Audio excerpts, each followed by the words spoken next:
So this was the first year that I'd ever heard of a 10 by 10, and the concept itself, when I first heard it, interested me. Basically, it is a list of 10 games that somebody plays 10 times each over the course of a year. And as someone who tries to get a lot of value out of his board games, this seemed like a very appealing idea to pursue. So instinctively, I started making up a 10 by 10 list, but with any list like this, the big question is, what games do you even put on the list? There are so many different options, so many different ideas that you could delve into. And so I started thinking over the list, and instinctively, I went straight to some of my favorites, games that I really enjoy playing again and again. But I realized that what was the point of putting games like that on the list? Because I'm just going to play those anyway. And what I started to realize when I was going through my collection is there were a lot of games that I just hadn't touched in a very long time. Games like Viticulture, Role Player, Witness, games that had been sitting on the shelf for far too long. And so, to some degree, I concluded that, at least for me personally, a 10 by 10 is fundamentally a test of a game. It's a way to see whether a game is worth keeping in my collection personally or not. Because if a game can be played 10 times over the course of a year, can still be enjoyable, and can make me want to come back to it moving forward, that game deserves my attention, and it deserves a place on my shelf.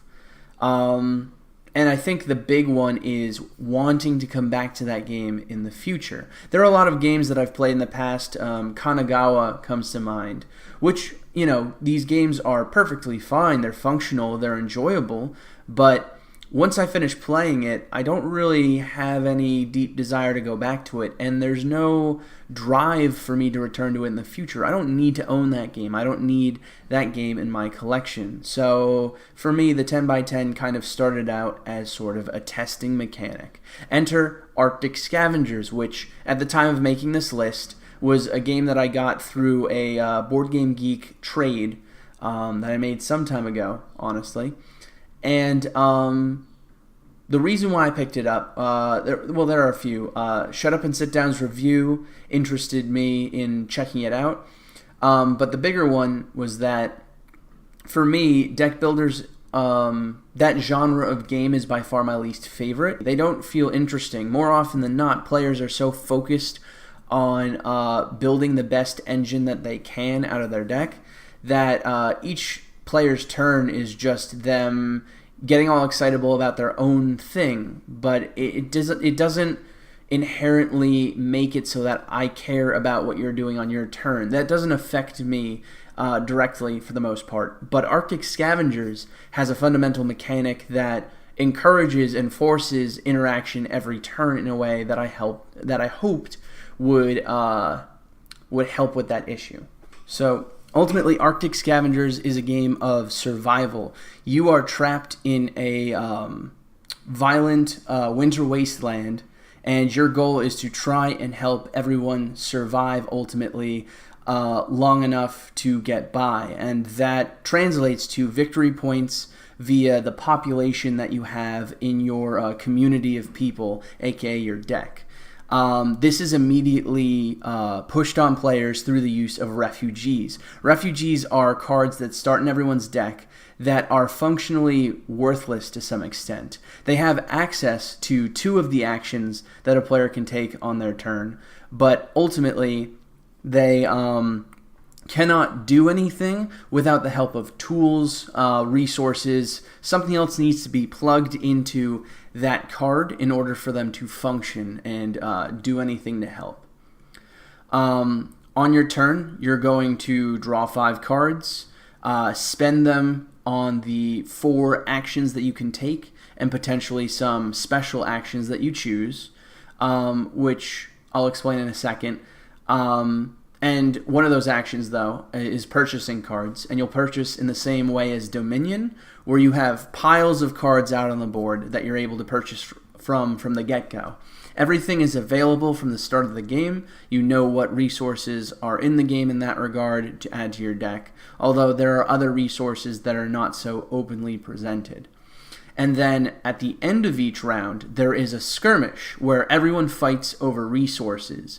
And whoever has the most combat strength is going to take a contested resource, which tends to either have a lot of victory points on it or tends to be a resource that is very useful in future conflicts.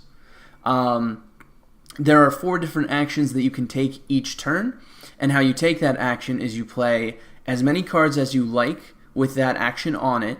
You take the full action of that type, and then you can no longer take that action for the rest of the round. So it's a one and done kind of thing. So as an example, the first action that you can take, or I should say the action that is at the top of the action selection on cards, is drawing cards. And so if I wanted to draw cards, I could play 2 cards that allows me to draw more cards off of my deck, and then once that action is done, I can no longer do that. Next is digging. There is a junk pile that is placed in the middle of the table, and that junk pile has a number of resources that you can get access to. Tools, medicine, stuff that will be helpful to you moving forward. Tools are things that need to be attached to characters in your deck, survivors, refugees, whatever, and they are going to bolster their ability to do a certain action when you do so. You basically just play the 2 cards together saying this character is holding this item, because each character can only hold 1 item, and no item can do anything without being wielded by a character. So you're going to be gathering a lot of resources like that, and then medicine ties into another mechanic. But to conclude, let's say I play 3 digs. I dig the top 3 cards of the deck, and I pick 1 to keep, and I put the other 2 secretly at the bottom of the deck. Something to note is there are a number of cards in the junk pile that are functionally useless. They are junk. They don't do anything, and they are just dead draws. There are 7 of them in the junk pile, so there is a statistical chance of drawing into that and potentially drawing nothing of use. And you can always choose to not draw any of the cards that you end up taking. Additionally, as a free action on your turn, you can always put as many cards out of your hand as you want into the junk pile, basically allowing you to get rid of as many cards as you want, like those refugees, except refugees all have points on them, so by getting rid of them, you're sacrificing points potentially. So there's a balance there. Next is hunting, which is basically just a purchase action. There are 2 different types of purchasing resources, food and medicine. Food can be obtained through the hunt action that characters have and provide, and then medicine is, as I mentioned, represented via objects in the junk pile, and unlike most tools, medicine can be played by themselves as an action to purchase. Any card that you can purchase is either food, medicine, or a combination of the 2. So there's a certain level of flexibility there in terms of which route you want to go. If you want to collect a lot of medicine to play with certain cards, or if you want to ignore medicine and focus almost strictly on cards that require only food to purchase. The last type of action is combat, but before we get into that, because that's a big thing, a number of cards have special actions on them, different abilities, and so on and so forth that might be used as their full action rather than using their icons. And there are primarily examples of that in combat. How combat works is, let's say I have 5 cards in my hand like I would normally. I play 2 cards to dig. But then I can choose to go, my turn is done, I have 3 cards left in my hand. That acts as kind of a bluff, suggesting that I have a lot of combat strength in my hand. After all players have taken their turn and pass, we reveal our cards, and then in turn order, we can choose to activate different abilities that we may have on those cards. After all of that is done, whoever has the most strength gets a contested resource, and contested resources are basically how you win the game. They either give you large amounts of population, but also their cards, those same cards have refugee stats on them, basically. Or they're resources that are very useful to use moving forward. So, You have to sort of fight over those resources. And if there's ever a tie in that, no one gets the item, and that item gets shuffled into the junk pile without being seen. And I mean, that's the bare bones of it. There's some other, mechanics involved. There's some slight, extra stuff. And depending on what expansions you add into the game and whatnot, which nowadays you can get Arctic Scavengers with all possible expansions in the same box. It's all sold as a single unit.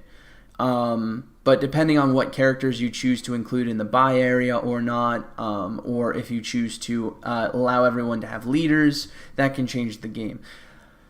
By the time we played through Arctic Scavengers 4 times, most of my play groups, plural, were done with the game, unfortunately. Arctic Scavengers is a fundamentally flawed game, in my opinion, for a few reasons. And it ultimately is why it left my collection some time ago. Arctic Scavengers has a lot of stuff going for it conceptually, but I think a lot of those concepts are kind of just set dressing to a degree. Each turn plays out very similarly. You try and take at least one of each action, generally, if you can, or you're choosing to just hoard all of your cards to fight. But most of the time, people are going to try and take at least one of each action and pass. And so each turn you're doing the same things over and over again. And because there's not too much variability in the actions that you get to do, it becomes kind of a chore. It becomes tedious. Not to mention, depending on the player count, those actions can take a while because each time you play a dig, you got to draw the cards, look at them, make decisions, and it's not something you can really plan. You have to wait until your turn to do anything for the most part. So it becomes somewhat tedious to make your way through. And the bigger thing for me is that the rich get richer. Once someone starts winning contested resources a lot, they're getting better resources to do better with, and that just keeps building and building and building on itself until ultimately you can kind of go, Jason's going to win because he's won the last 6 or 7 contested resources, and to try and catch up with that is pretty daunting. Ultimately, I don't know. The big thing for me also, and this is a me thing, this is why I don't like the game, but I don't like the Dominion style of purchasing cards because ultimately it feels like luck of the draw will dictate who wins because everyone has the same resources to pull from at all times. Everyone generally has the access to the same sort of pattern of purchasing cards that they want. And while there is some variability in how you use those cards, someone can figure out the most efficient way to play the game and then just play it that way depending on the setup, which is why the variability of different cards being pulled out for different groups is important. But even then, that variability is minimal. A lot of the cards are, do you want this version of the card? Do you want this slightly tweaked version of the card? There are a number of cards with not too many differences between them. So, ultimately, luck of the draw in terms of what you're drawing into out of your deck and what resources you have early game to start that engine with feels very prominent in terms of determining a winner. And the game drags. The game drags on for a while because you're doing the same things over and over again, and it doesn't get more interesting over time. The plays don't get more exciting. It just kind of plays out. And to some degree, the game simulates the desperation or tedium that one might feel in that sort of scenario, which is a cool idea in theory, but I want to play a game to have fun. I don't want to play a game to make me miserable. And, that's... Arctic Scavengers doesn't make me have fun at the end of the day. And for most of my friends, I played it about 4 times and I'm like, do I really want to keep playing this for my 10x10? And I tried getting some people together to play it and people were like, no, we have no interest. And it's like, well, then I'm not going to force it. I'm not going to force myself to play a game I don't like just to fulfill some, random thing, this checklist. I already have so much work to do day by day, and while I kind of saw the 10x10 as almost a job at first, I realized that it's just kind of, it's an interesting concept to sort of, try out, to put games to the test, and to really get the value out of them. And moving forward, I plan on not necessarily utilizing a 10x10 in the traditional sense, but more so use the 10x10 system to test games in my collection, record each time I play it, and once I reach 10 games, if I do, determine whether or not I want to keep it moving forward. Thank you so much for, checking me out, watching my videos. Hopefully there will be more videos coming out soon. I'm finally getting into a rhythm of this, a feeling of productivity and pushing forward.